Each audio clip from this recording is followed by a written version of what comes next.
আমি আজকে আমার প্রধানমন্ত্রীকে অনুরোধ করব, একটা নির্দিষ্ট নীতিমালা থাকা চাই যে কোন কারণে তাকে বরখাস্ত করা হবে। মাশাআল্লাহ, আলহামদুলিল্লাহ। আজকে অনুষ্ঠানের সম্মানিত সভাপতি, আজকে অনুষ্ঠানের শ্রদ্ধাভাজন মাননীয় প্রধান অতিথি, বাংলাদেশের মাননীয় প্রধানমন্ত্রী হযরত উলামায়ে কেরাম, সর্বস্তরের বিভিন্ন স্তরের দায়িত্বশীল ভাইয়েরা আমার, আমি সংক্ষেপে দু একটা কথা বলবো।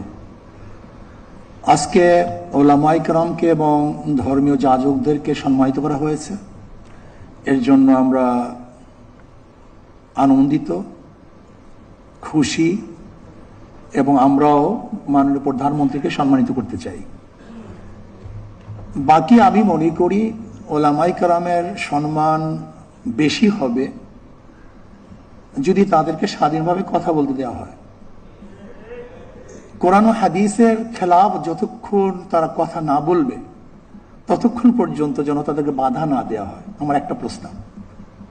নাম্বার 2, আজকে একজন ইমামকে দেখা যায় সভাপতি সাহেব সালাম না দেওয়ার কারণে তাকে বিদায় দিয়ে দেয়, একটু সম্মানিত না করার কারণে তাকে বরখাস্ত করে, হয়তো বাজারটা ঠিক মতো মুয়াজ্জিন সাহেব, সেক্রেটারি সাহেবের বাড়ি পৌঁছানো না কারণে তাকে বরখাস্ত করে দেয়। আমি আজকে আমার প্রধানমন্ত্রীকে অনুরোধ করব, একটা নির্দিষ্ট নীতিমালা থাকা চাই যে কোন কারণে তাকে বরখাস্ত করা হবে।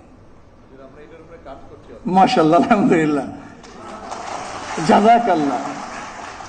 কেন বরখাস্ত করা হবে? যতক্ষণ আকীদা এবং কোরআন ও সুন্নাহর আকীদা, একটা শব্দ আমি সংযুক্ত করতে চাই, আকীদা এবং কোরআন ও সুন্নাহর অনুকূলে যতক্ষণ থাকবে ততক্ষণ কোনো অবস্থাতেই তাকে বরখাস্ত করা যাবে না। আলহামদুলিল্লাহ, শুকরিয়া জ্ঞাপন করছি। নাম্বার 3, যদি আপনি সম্মানিত করতেছেন উলামায়ে কেরামকে, তাহলে আমি বলবো যে কমপক্ষে যারা চাকরিতে অন্তর্ভুক্ত হবে তাদের চরিত্রের সার্টিফিকেট যেন এই ইমাম থেকে নেওয়া হয়, এই এলাকার ইমাম থেকে, যে 5 ওয়াক্ত নামাজ পড়ি কিনা, তার আদর্শ ভালো কিনা।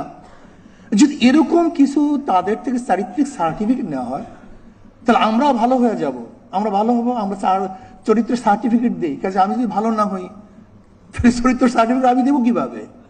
কাজে আমাকে আগে চরিত্রবান হতে হবে, তারপর আমাকে চরিত্রের সার্টিফিকেট দিতে হবে। যদি এই কাজটা করতে পারেন জীবনভর আপনাকে সবাই স্মরণ করবে, যে কমপক্ষে